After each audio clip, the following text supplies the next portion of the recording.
It's over. The cameras moved on. The blogs already buried the story. But the screenshots? The screenshots didn't. Because somebody just leaked the one thing nobody was supposed to find, and the second this hits, you'll understand why his own mama had to log on. Y'all, clock this in real time. Because what I'm about to walk you through is not gossip. It's a paper trail. And every step of it ends in the same place, desperation. The kind of desperation that don't even try to hide anymore. The kind that posts itself. The kind that begs on Instagram in broad daylight and dares you to scroll past it. Let me show y'all where the crack started. Stefon Diggs is on Instagram every single day right now performing for a job he doesn't have. Every single day. Push-ups. Sprints. Weighted vests. Resistance bands. Working out like the NFL is gonna scroll past his story and suddenly remember his Pro Bowl stats. And listen, I'm not knocking the grind. I'm knocking the energy. Because this ain't training. This is auditioning. And the audience he's begging? They already turned the channel. But the post that broke the internet wasn't the workout. It was the cuckoo warm-up. You know the one. Push-up position, weights on his back, hips doing something we are not gonna describe on this channel. The repost machine ate that man alive. They said, oh, he's not warming up for the season. He's warming up to hump on hoes. They said, if you want to get her pregnant, do these. And honey, that comment section was unforgiving. Because Stefon already has a track record of newborns popping out the woodwork, so the joke wrote itself. And that is when his mama hit her breaking point. Because while Stefon is out here doing pelvic push-ups in 4K, Mama Diggs logged in and did something a grown man's mama should never have to do on the timeline. She begged. Out loud. With her chest. For the whole NFL to see. She posted a picture. Both her sons in it, Stefon and Trayvon. Trayvon. Don't forget that name, because we never hear it. We only hear Stefon. Stefon, Stefon, Stefon, and his brother lives in a footnote. But she put both of them up there like a 2-for-1 deal. And underneath that picture, in plain English where the algorithm could read it, she wrote, let's bring them home. Commanders fans, where you at? Let's get a nitty, 2026. Magic Johnson, call me. With a laugh out loud attached to it like that was supposed to soften the blow. Sis. There is no soft version of this. You can't LOL your way out of dry baking the entire NFL on Maine. That's like sending a bill to your child's father in the comments and saying kidding, at the end. You meant it. We saw it. And so did every general manager scrolling that morning. And this is the part that's gonna mess y'all up. Because the real question isn't even why she posted it. The real question is, who told her to? Who told this woman that tagging Magic Johnson on Instagram was the move? Who in that household looked her in the face and said, yeah ma, do it. They'll listen to a Facebook auntie before they listen to a $20 million asking price. Because somebody co-signed this plan. And the second I figured out who, the whole story flipped. Hold that thought. We're coming back to it. Now let me set the table for the people in the back. Because Stefon Diggs is not just between contracts. Let me be very clear about what's happening behind the scenes, because the blogs are tiptoeing around it. As of right now, he is a fully unsigned free agent. Drafted talent. Pro Bowl resume. Still on the open market with the calendar burning. ESPN literally listed him in their best fits for 14 remaining free agents article like he's clearance rack merchandise. ESPN. Saying his name out loud next to the words still available. That is the context Mama Diggs is posting into. That is why she's tagging the Commanders like she's running a charity drive. Because the league is treating her son like a return without a receipt. And his brother, Trayvon, also unsigned. Both brothers. Same household. Same paycheck silence. Reports are circulating that even the Patriots aren't fully closing the door on a possible Stefon reunion, and the Raiders' name has been whispered too, but whispers don't cash checks. And whispers don't put groceries in the fridge. So what does Stefon do? He posts again. A meme. A point of view caption. It says, me dropping hints to my newborn about what his entire life purpose is going to be. And in the meme, a daddy is watching football and turning around to look at the baby like the baby is the next first-round pick. Y'all. Read that caption again. He just told the whole internet, out loud, that his son's entire life purpose is to play football. The baby ain't even crawling yet and the man already drafted him. That's not parenting. That's recruiting. But hold on, because it gets worse. He puts up a poll. A real poll. With real options. Gentle parenting versus Joe Jackson. And if you don't know who Joe Jackson was, baby, sit down, because this is the part where we connect dots nobody else on YouTube is connecting. Joe Jackson was the Michael Jackson movie villain, the patriarch who turned his sons into the Jackson 5 by drilling them like they owed him their childhood. Belts. Rehearsals till dawn. Trauma so deep Michael talked about it for the rest of his life on every single interview that ever existed. That is who Stefon Diggs is asking the internet if he should imitate. Like Joe Jackson is a parenting strategy and not a generational warning label. And the fans voted. Joe Jackson won. So Stefon comes back like the people gave him a license. He says, quote, "Well, for my sons, Joe it is. From 9 to 6, they belong to me. After that, they can do whatever they want. That soft stuff go to their mamas. That soft stuff. That soft stuff." He called bonding with your child soft stuff. On Instagram. While unemployed. While his mama is in his comments tagging Magic Johnson. This is the part where the room got real quiet and the timing started looking suspicious. Because here's what nobody is saying out loud, this man isn't talking about parenting. He's talking about a retirement plan. He's mapping out a financial succession strategy in real time and he's using his babies as the inheritance. The NFL paycheck is wobbling, the free agent market is cold, the workouts ain't converting, and suddenly, every IG post is about how his sons are going to be athletes. Suddenly the babies are the bag. Suddenly the kids are the comeback. That's not love. That's leverage. And now imagine being the woman tied to him watching that play out in real time. That's where Cardi comes in. And listen good, because Cardi B did not come on this app to talk about Stefon. Cardi came on this app to drag her own fanbase. With her chest. In a tank top. For about 11 minutes straight. And buried inside that rant was a confession nobody seems to want to address.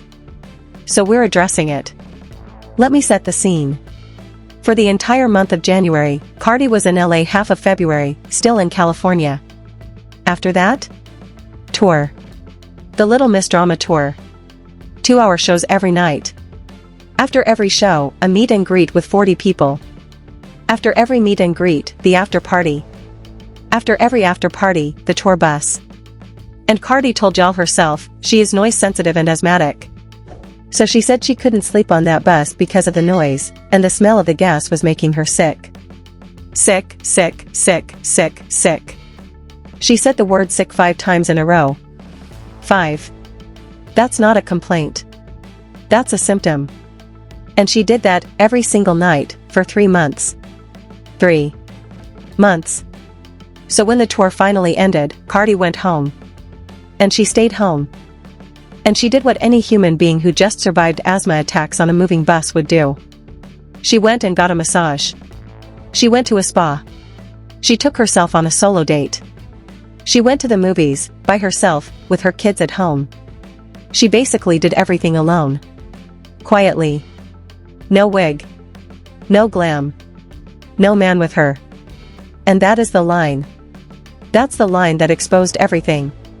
Because mid-rant, Cardi accidentally told on her situation.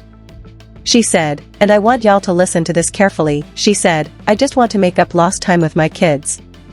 Kids. Plural. Her grandparents' village. Alone. No partner. No support system on the road. No man at the soundcheck. No man at the after party. No man at the bus door waiting to take the baby off her hip when she collapsed at 4 a.m. Where was Stefon during that tour? Where? Because we damn sure didn't see him in any backstage footage. He popped out exactly one time, and even then, he brought his mama. He brought his mama to support his girlfriend's tour. That is a child. That is not a partner. That is somebody's son. Not somebody's man. And Cardi knows it. That's why the rant hits different when you listen to it twice. She's not mad at the fans. She's mad at the silence in her own house. Now here's where it gets nasty. Cardi snapped on the fanbase like the fanbase did something to her.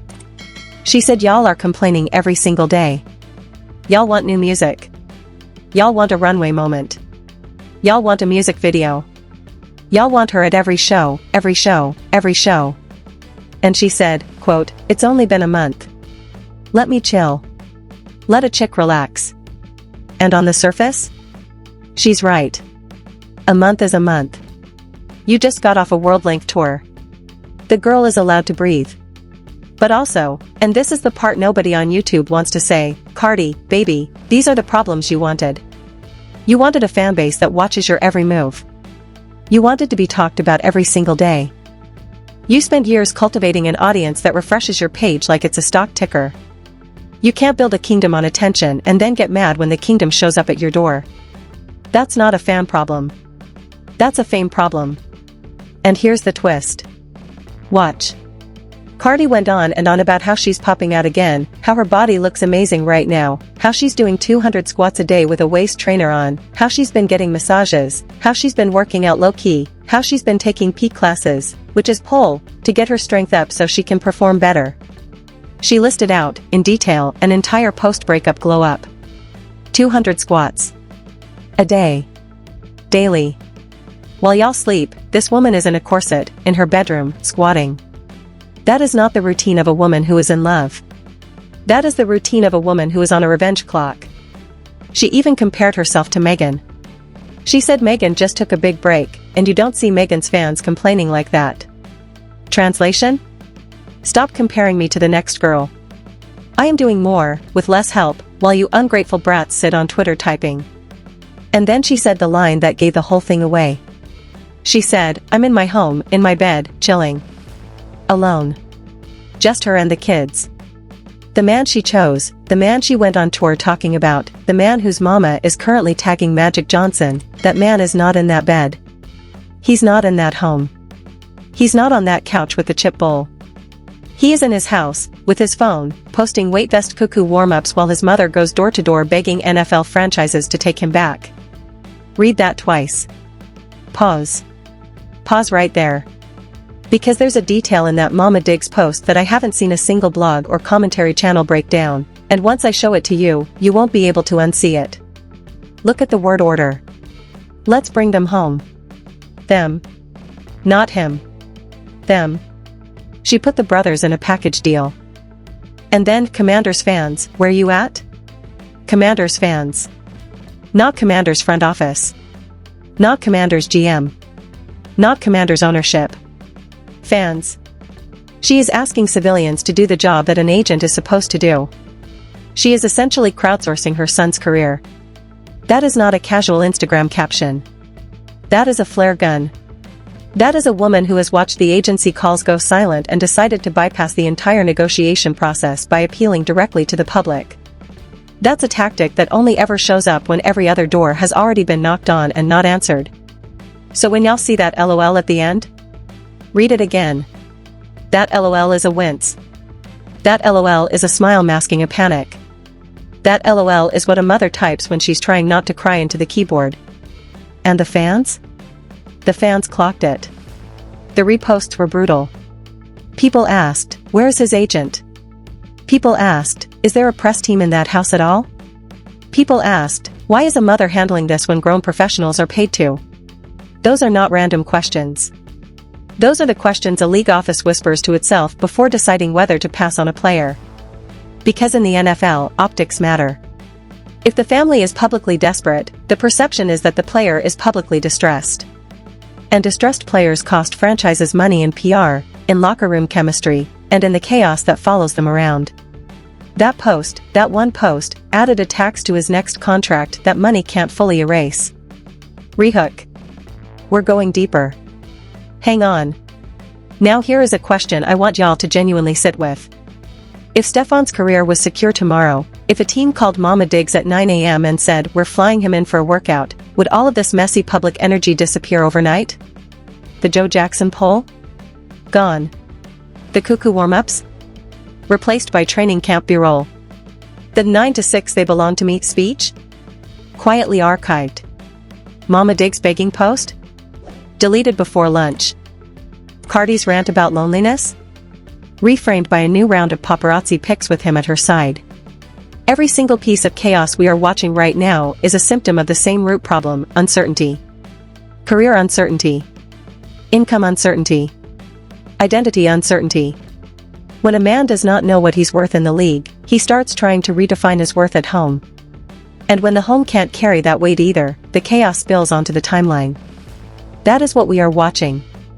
We are watching a household react to financial silence in real time. And here's the thing, this is bigger than Stefon. This is a pattern across an entire generation of athletes whose careers peak early and crash hard. They build their lives around the contract, the bag, the cycle. And the moment that cycle hiccups, every relationship attached to it gets strained. The girlfriend. The mother. The brother. The babies. The friends. Everybody. Because everybody around an athlete becomes a stakeholder in his career whether they signed up to be or not. And when the career flickers, the stakeholders panic. Different stakeholders panic in different ways. Mama Diggs panics by posting. Stefon panics by performing. The internet panics by polling. And Cardi panics by going quiet, then exploding all at once on the only audience that can't fight back, her fans. Rehook. One more layer before we close this section, because I promised y'all. Watch Cardi's face the next time she goes on Instagram Live. Don't listen to her words. Just watch her face. Watch the eye flicks. Watch the half smiles. Watch the second-and-a-half pauses she takes before answering anything personal. That is the body language of a woman editing her own truth in real time. That is the look of somebody who knows the camera is on and the lawyers are watching. Because trust me, in a household with a baby, an unsigned NFL career, an active legal cloud, and a mama who is one viral post away from a publicist intervention, there are lawyers in the room. There are PR consultants in the room. There are family court advisors in the room. Nothing she says publicly is unfiltered anymore. Even her so-called off-the-cuff rants are calibrated. She knows what she can hint at. She knows what she can't say. And the rant we just watched. That was the maximum she was allowed to say without naming him. Read the rant again with that lens. It's a different video. I promise you. So when Cardi tells y'all I don't have nobody entertaining me, just working, that is not a tour complaint. That is a relationship complaint dressed in a tour costume. She basically confirmed she did that whole stretch by herself. The performing, the meet and greets, the bus, the asthma, the loneliness, all of it, solo. And now she's home and the silence is louder than the stadiums. Now connect the dots with me. You have a man with no NFL job, asking the internet if he should parent his children like Joe Jackson, while his mama is in his Instagram begging the Commanders to sign him.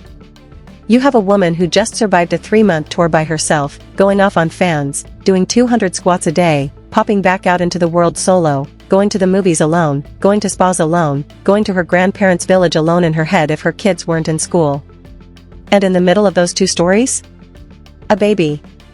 A whole human baby. Connecting them like a contract neither of them can void. That's the real story. And here's the chaos nobody wants to swallow: Stefon's whole demeanor right now, the workout flex, the Joe Jackson pull, the "my sons belong to me from 9 to 6" speech. That is not the language of a man focused on his career. That is the language of a man pivoting his entire life around the next generation because the current generation already cut him a final check. His football career is fading. His brand is wobbling. His relationship is in screenshots. So what's left? The babies. The next round of Diggs men. The retirement package. He literally said it without saying it. From 9 to 6, they belong to him. Like they signed a non-compete with their own father. And you know what's even worse? People in the comments voted for that. The internet co-signed Joe Jackson parenting like it was a trend. Like it was cute. Like it wasn't directly responsible for one of the most documented cases of childhood trauma in the history of American music. That's what's wild. That's what's actually wild. The same internet that swears they care about black mental health voted drill those babies in a man's Instagram poll while drinking their morning coffee. And Cardi, please, please, please, do not let that man near your son with that mindset.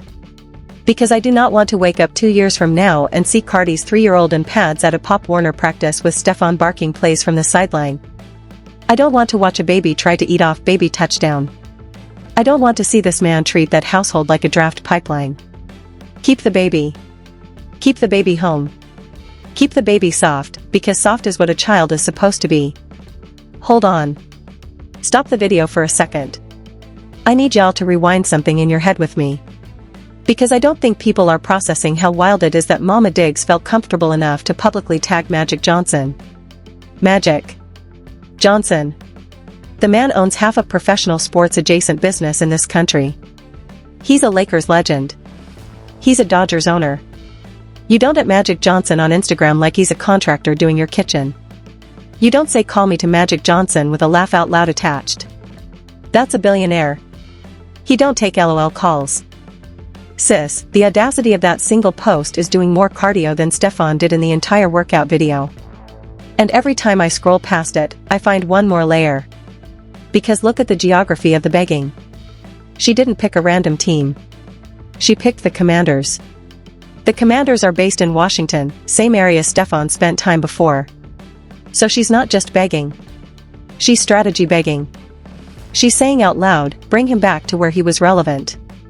That is a woman who already knows the league is treating her boy like a sentimental hire. That's a Hail Mary in a caption. And it landed flat. Because the comment section was merciless. The blogs picked it up. The repost machine ate her for breakfast. And nobody, not one team, publicly engaged. That silence? That silence is the real headline. Rehook moment. Stick with me. Because the next part is the one I almost didn't say on camera. You know what nobody is talking about? Trayvon. Trayvon Diggs. The brother. The other brother. He's in the picture. He's in the caption. He's in the begging. And we have not heard a word from him. Not a peep. Not a post. Not a workout video. Not a poll. Not a single Instagram story. While Stefon is auditioning publicly, Trayvon is quiet. And in this house? Quiet is loud. Because either Trayvon agreed to be in that post and is fine being a side character to his brother's PR, which is sad in a different way, or Trayvon didn't know the post was coming, and Mama Diggs put his face up there without checking. Either version is a problem. And both versions tell us a lot about the dynamic inside that household. Because in every family with a louder son, there's always a quieter son who gets used as a prop. And it doesn't matter how talented the quiet one is, when the spotlight is rented out for someone else, you become the supporting cast in your own family. Trayvon was a Pro Bowl level cornerback. He has his own resume. His own injuries. His own career trajectory. He doesn't need to be packaged with his brother like a Costco discount. But there he was, tagged like a bonus item. That's not love. That's leverage. Okay. New segment. Drink your water. Hydrate. Because we are about to pivot to something even messier. Let me tell y'all what Cardi did not say in that rant, but everybody who watches her closely heard.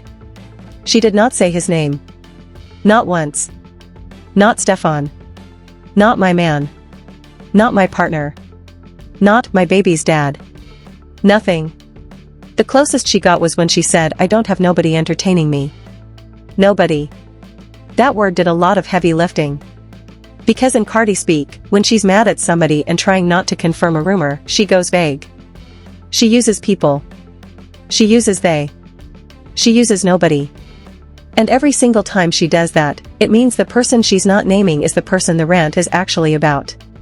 So when she said nobody is entertaining me, read it like this. He is not entertaining me.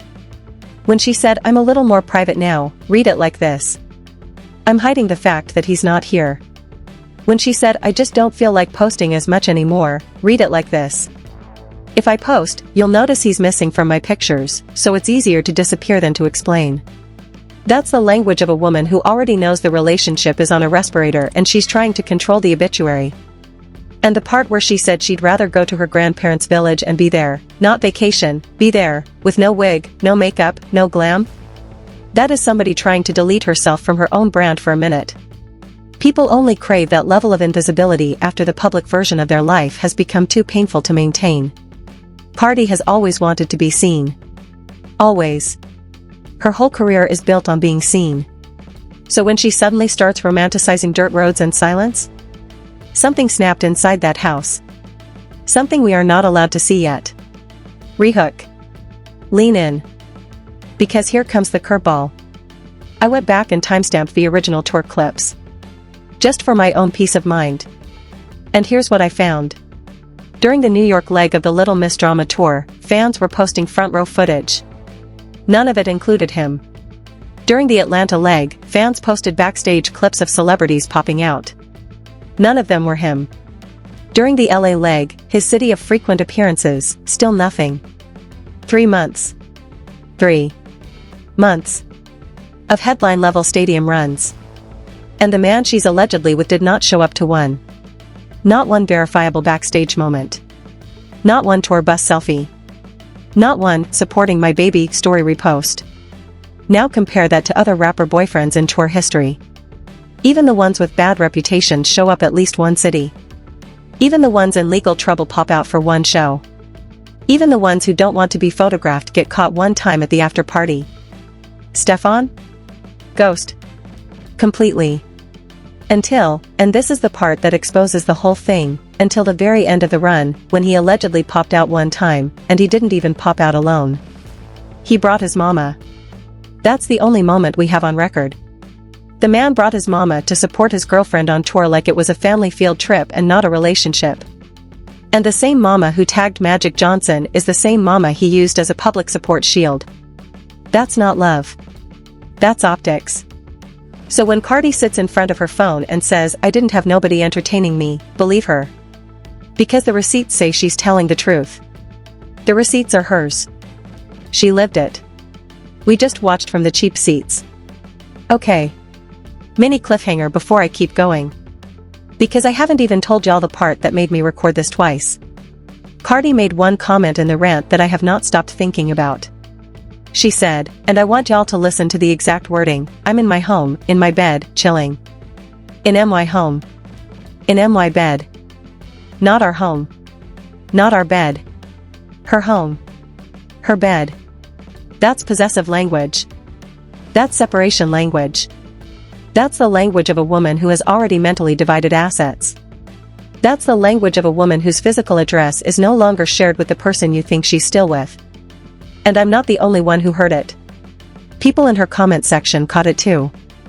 They just don't have a YouTube channel to break it down on. But we do. And we just did. So now do the math with me. A man with no job. With a tagged Magic Johnson mama. With cuckoo warm-ups. With Joe Jackson parenting polls. With lawsuit smoke in the air. With multiple baby mamas in active rotation.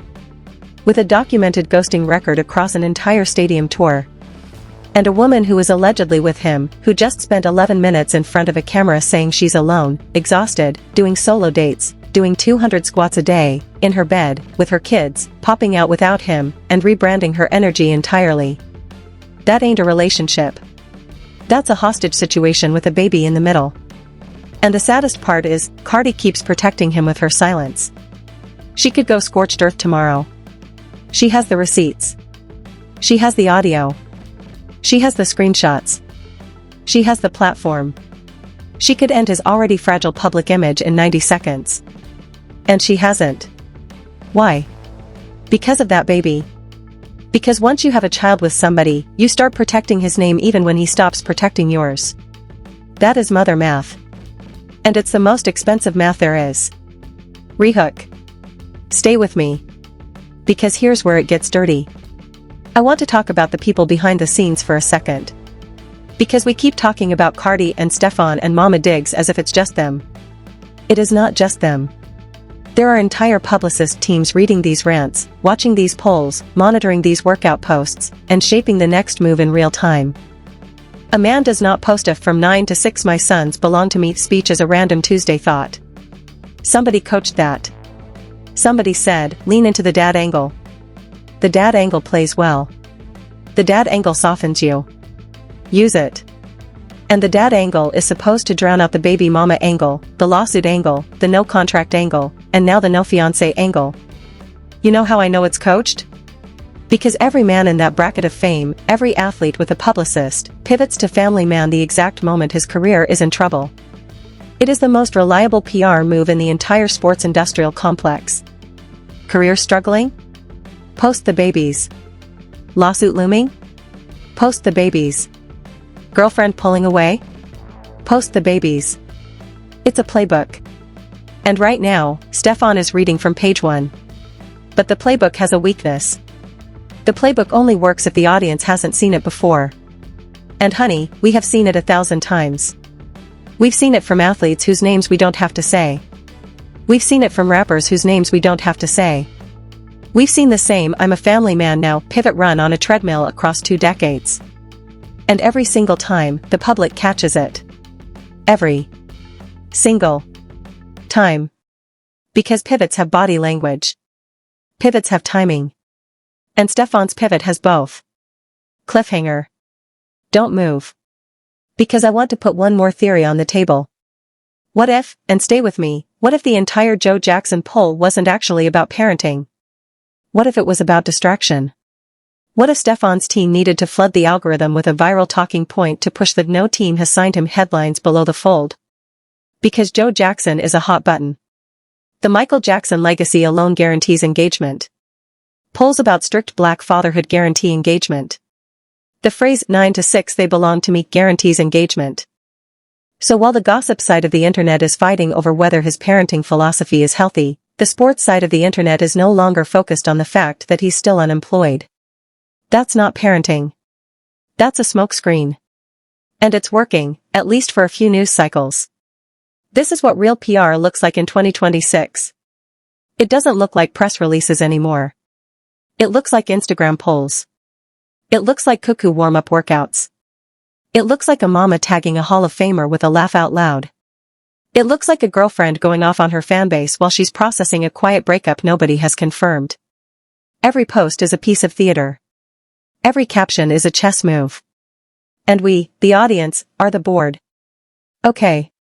Reset. Take a breath. Because the last leg of this story is the one that matters most. Whether Stefon signs or doesn't sign, whether Cardi takes him back or doesn't, whether Mama Diggs deletes the post or doubles down, none of that changes the fact that there are children at the center of this. Real children. Children with last names that will be searchable for the rest of their lives. Children who will one day Google their own parents and read every single thing we are saying right now. So I'm choosing my words on purpose. I'm not here to dunk on a baby. I'm not here to drag a child into a feud. I'm here to call out the adults who are using public platforms to set their kids up for a life of expectation that they did not consent to. That baby Stefon hinted about? The one whose entire life purpose he posted about? That baby is going to grow up and see that caption.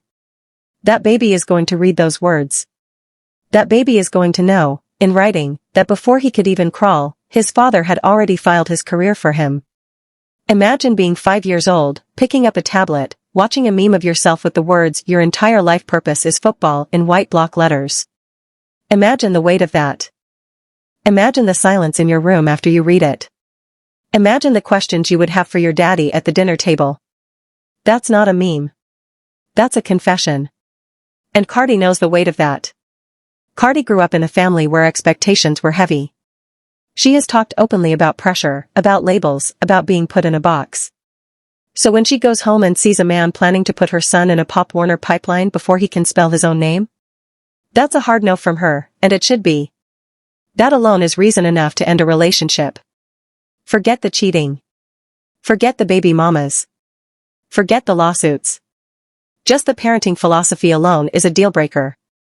Because once that mismatch sets in, every conversation about how to raise the child becomes a war zone. So when Cardi says she needs time with her kids, that's not just exhaustion talking. That's a mother shielding her children from a parenting model she does not agree with. That's a mother saying, "Let me have them alone for a minute, undiluted, before any other adult tries to influence how their childhoods are shaped." That's mama math again. And mama math always wins. Rehook. We are almost done. Stick with me. Because I owe y'all the close. I want to say this clearly, and I want it on record. This is not a hit piece on Stefon Diggs. This is not a hit piece on Cardi B. This is not even a hit piece on Mama Diggs. This is a hit piece on the script. The publicist script.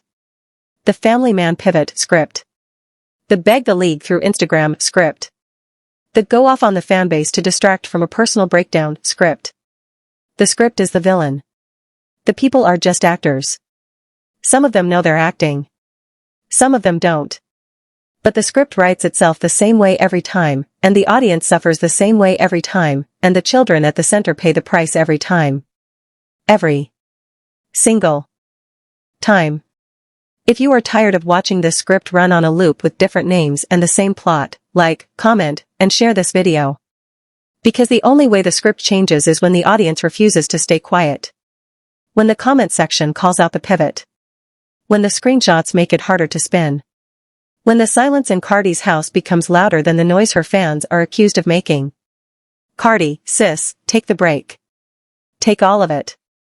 Take the spa days. Take the solo movie nights. Take the grandparents' village if you can. Take the 200 squats. Take whatever you need. But please, please, when you come back with his name out of your mouth or with his energy out of your house. One or the other. Don't keep wearing the silence as a costume. The fans can tell. The blogs can tell. We can tell. Stefon, bro, if you're reading this, and let's pretend you're not, but you are, the IG poll is not gonna get you signed. The workout videos are not gonna get you signed. Your mama's tag is not gonna get you signed. The 9 to 6 they belong to me speech is not gonna get you signed. The only thing that's gonna get you signed is sitting in a room with a real GM, a real coach, a real medical staff, and a real number that justifies your role. That's it. So stop performing employment. Start preparing for it. Quietly. Like a grown man. Mama Diggs, respectfully, log off. Just for a week. Just to reset. The internet is not your boardroom. The commanders are not your DM partners. Magic Johnson is not gonna pull up to your inbox because you tagged him with a laugh out loud. Your son is grown. Let him be grown. Be a mother. Not a marketing department. Trust me, the league hears louder when the family is quiet. And to y'all, the people watching this from your phone in bed, in your kitchen, on the bus, on your lunch break, wherever you are, thank you. Thank you for sitting with this. Thank you for letting me lay this out. Thank you for being the audience that demands more than headlines. Because the headlines on this story have been lazy. The blogs have given y'all the spark. We just gave you the fire. Drop it in the comments. I want your wildest theory. I want your softest take. I want your gut feeling. I want the petty thought. I want the family member thought. I want the this reminds me of my cousin thought. Whatever it is, type it. Hit send. Don't edit it. Don't soften it. Don't be polite. Polite doesn't crack stories open. Honest does. And like the video. Subscribe to the channel. Hit that notification bell. Because next time we sit down together, and trust me, there is going to be a next time, the receipts are going to be louder, the timing is going to be uglier, and the screenshots are going to be impossible to ignore. Until then, stay petty. Stay observant. Stay watching the people whose silence says more than their captions. Because in this game, the loudest moves are made by the people pretending nothing is happening. The story ended quietly. One more sip of this tea before I let y'all go. Because I keep thinking about the children. Not the headlines. Not the contracts. Not the squats. The children. They didn't ask for the spotlight. They didn't ask to be in the captions. They didn't ask to be a retirement plan or a relationship pawn. And when the adults finally calm down, those babies are the ones who have to live with the screenshots, the polls, the rants, the begs, and the whole circus we just spent 40 minutes unpacking. So whatever opinion you land on after this video, Cardi, Stefon, Mama Diggs, keep the kids out of your comments. They didn't sign up for any of this. The grown-ups did. And the grown-ups need to do better, faster, quieter, and with way more accountability. That's the only ending to this story that counts. Stay petty. Watch. Keep watching the timeline. Keep the screenshots. Keep the receipts. But the next chapter? The next chapter is already typing.